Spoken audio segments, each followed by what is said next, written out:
Hola, me alegra mucho poder conectarnos a través de este medio, compartir, reflexionar un rato en la palabra del Señor. Bienvenidos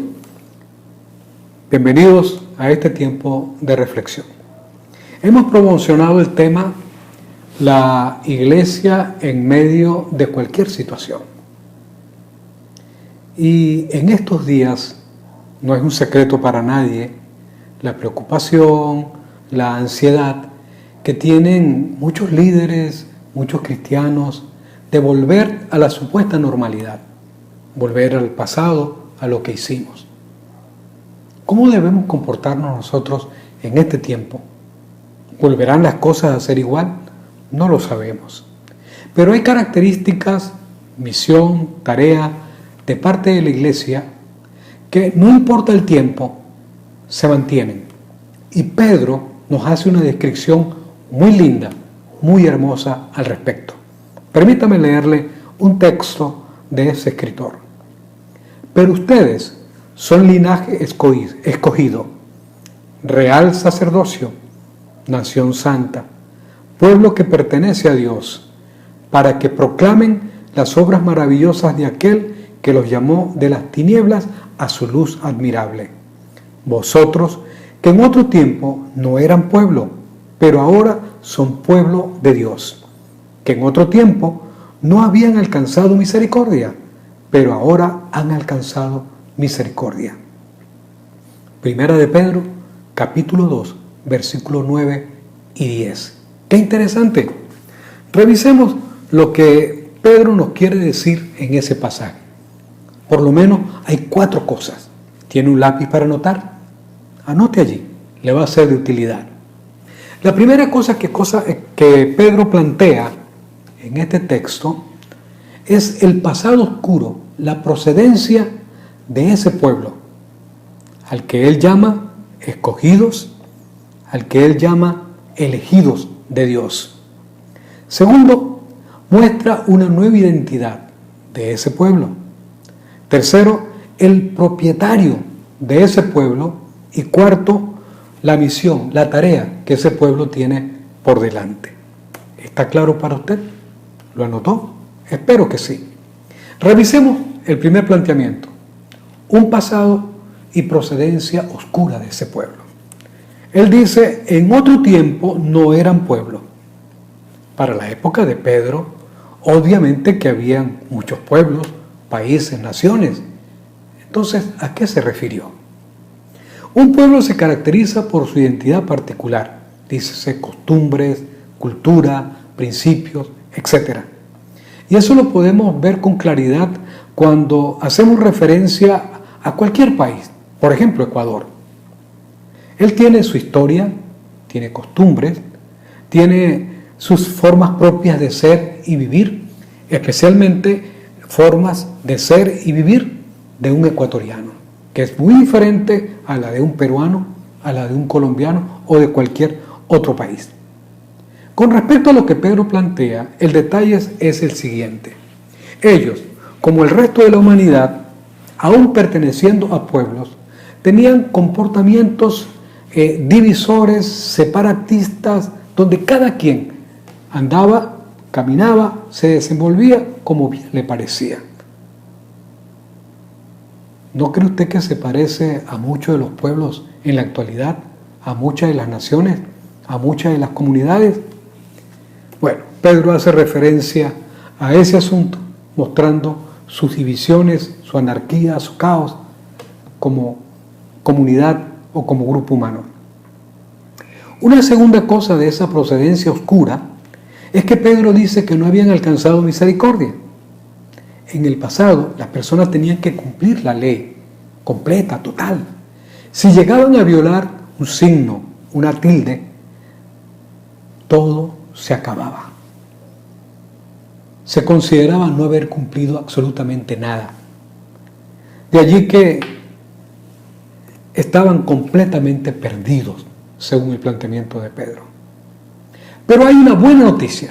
Pedro le dice, siendo que ustedes eran así, ahora tienen una nueva identidad, lo que ahora ellos son.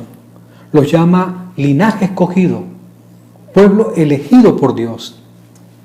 Es una descendencia diferente, dícese seleccionados por Dios, descendientes espirituales de Cristo. Ahora forman parte de un nuevo linaje, lo que planteó Jesucristo. Mas a todos los que le recibieron, a los que creen en su nombre, les dio potestad de ser hechos hijos de Dios. Dícese, engendrados espiritualmente por Dios, convertidos en una nueva nación, convertidos en un nuevo pueblo, pero escogidos, elegidos, tomados por Dios. Es una comunidad escogida por Dios. Lo hermoso de esto es que además de ello, es una comunidad en donde Dios eligió vivir, tal como lo dice el apóstol Pablo, que cada creyente es templo, es morada de Dios. Qué hermoso, qué bello. Pero ello muestra una naturaleza muy especial de ese pueblo. Se le describe como sacerdotes reales o sacerdocio real. Se puede traducir como sacerdotes del rey, no sacerdotes reyes, lo que muchos mal interpretan. En los tiempos antiguos, un rey no podía ser sacerdote, ni un sacerdote podía ser rey. Eran actividades y funciones totalmente separadas. Pero ahora estas personas fueron convertidas en hijos del rey. Por eso se les identifica como sacerdotes reales, lo que significa posición, poder y mediación. Lo que plantea que estas personas, que este grupo humano del que Pedro habla, tienen una tarea muy particular en medio de la humanidad. Son mediadores, están en la brecha por la humanidad. Pero como pueblo tiene características, tiene comportamiento y se les describe como una nación santa. Es decir, un pueblo apartado y limpio. La iglesia significa apartados, convertidos en. Algo que sucedió, por ejemplo, de manera muy parecida con Abraham. Abraham no pertenecía al pueblo de Dios, sino que Dios lo escoge, lo elige para convertir a través de él o formar a través de él una nueva nación, un nuevo pueblo, y con él y con su nación bendecir a todas las naciones de la tierra. Ahora Pedro habla análogamente de algo muy parecido. Dios ha tomado a estas personas y las ha convertido en una nueva nación, una nación santa, una nación que tiene un comportamiento, una conducta, hábitos totalmente distintos al resto de las personas en la humanidad. Es un grupo humano diferente, pero también lo describe como un grupo que ha recibido misericordia. No han sido tratados con o por lástima, sino por el acto amoroso de Dios.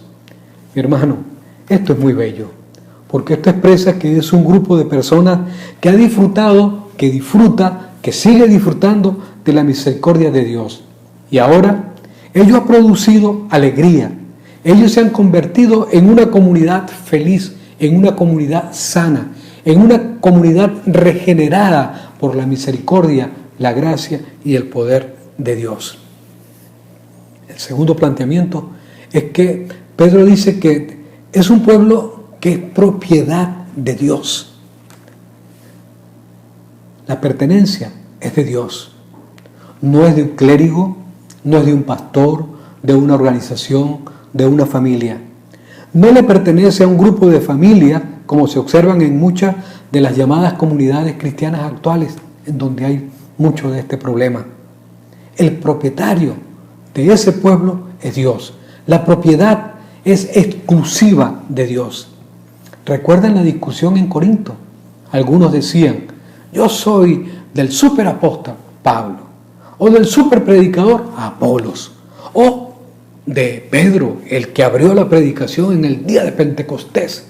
Y los más espirituales decían, yo soy de Crispo. Algunos traducen Cristo, yo soy de Cristo. Eso no ha cambiado, pero no estamos tratando el momento, sino recordando lo que Pedro plantea. En fin, este pueblo, esta comunidad, esta iglesia, solo le pertenece a Dios, dice Pedro. Y la cuarta cosa es que tiene una misión. No es un asunto de solo ser, sino también para qué, con qué propósito. Y es lo que Pedro plantea, para que proclamen las obras maravillosas de aquel que los llamó de las tinieblas a la luz admirable. Vamos a traducirlo de esta forma. Es un pueblo de predicadores, todos, sin excepción, varones y hembras, adultos y jóvenes, con estudios o sin estudios formales en teología, son proclamadores, son predicadores de las maravillosas obras de Dios. Esa iglesia, ese pueblo tiene esta tarea, tiene que contarle al mundo lo que Dios ha hecho con ellos, tiene que hablarle al mundo de las maravillosas obras de Dios en todo momento y en todo tiempo. Es una misión muy grande, es una misión hermosa. El sacerdocio de todos los creyentes, el sacerdocio de todos los que cumplen o que forman parte de ese pueblo, todos tienen un papel en la gran comisión. Quien ha recibido misericordia existe para testificar sobre la misericordia de Dios. Es un testimonio vivo de lo que Dios ha hecho y que otros también tienen que disfrutar. Ellos deben compartirlo. Ahora, pensando en nosotros, en la actualidad, pensando en este tiempo, en estos días, déjeme decirle lo siguiente. La iglesia, a través de toda la historia, sigue siendo la misma. No cambia su naturaleza, su identidad y misión. ¿Qué ha cambiado? Han cambiado las formas de ser iglesia.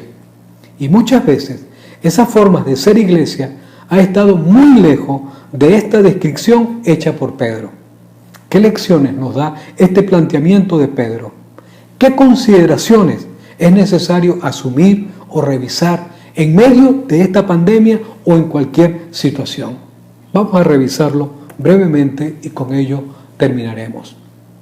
En primer lugar, aceptar quiénes somos como pueblo de Dios y actuar como tal. No es fácil en un mundo que se preocupa mayormente por lo temporal. No es fácil vivir la fe, vivir las características, las cualidades, etcétera, de lo que implica ser iglesia, lo que implica ser pueblo de Dios, en un mundo donde su mayor interés es lo temporal, las riquezas y cualquier otra cosa. Pero también, desafortunadamente, no puedo pasarlo por alto. Muchos cristianos, muchas comunidades cristianas, líderes, están actuando igual. Déjenme recordarles, no somos iguales al resto de las personas en el mundo. Por tanto, no debemos tener el mismo comportamiento y actitud en medio de esta situación. Muchos cristianos y líderes cristianos desafortunadamente han caído en la trampa de la ansiedad, aunque predican lo contrario. Repito, uno de nuestros desafíos desde esta carta es aceptar quiénes somos como pueblo de Dios y actuar como tal. Un segundo reto, nuestra identidad como pueblo de Dios. Somos hijos del Rey, somos hijos de Dios. Es y debe ser, de alguna manera, usted tiene que mostrar que es hijo de Dios, que es hijo del Rey, del Creador de todas las cosas.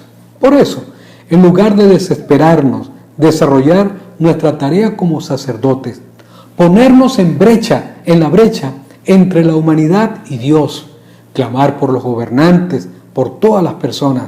En otras palabras, es encarnar, hacer visible lo que somos. La pandemia no es un obstáculo para que seamos o nos comportemos o vivamos como pueblo de Dios, como iglesia del Señor. Es una oportunidad para mostrar que somos totalmente diferentes, que tenemos esperanza, que confiamos en Dios, que independientemente de lo que pase, la iglesia continúa, sigue adelante. Los cristianos, a pesar de flaquear, a pesar de temer, se fortalecen en el poder, en la gracia y en la misericordia de Dios. Pase lo que pase, siguen confiando, siguen actuando, siguen luchando, siguen predicando. Y por último, el propósito sigue siendo el mismo. La pandemia no nos impide hacer la misión. La pandemia nos desafía a encontrar formas diferentes de realizarla. Proclamar por todos los medios posibles, a nivel virtual, telemensaje, televisión. El mundo debe oír, debe escuchar, debe ver la misericordia de Dios. No paremos en medio de esta situación. Vamos a continuar. La tarea sigue, la tarea se mantiene. Proclamar también de manera integral las misericordias de Dios. Misericordia en hechos, ayudas, apoyo material, apoyo emocional, apoyo psicológico a todas las personas que lo necesiten y estén a nuestro alcance. Hermanos, mi reto en este momento es a recordar estas palabras de Pedro y a ubicarnos. Somos linaje escogido por Dios, pueblo seleccionado por Dios.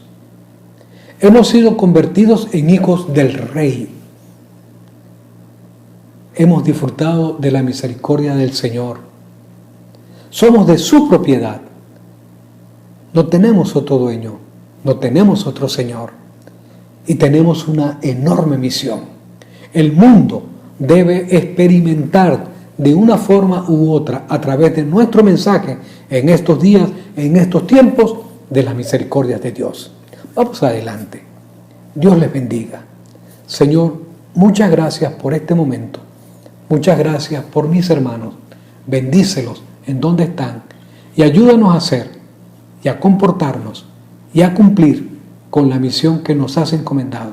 Gracias por hacernos tus sacerdotes, por convertirnos en tu pueblo. En el nombre de Jesús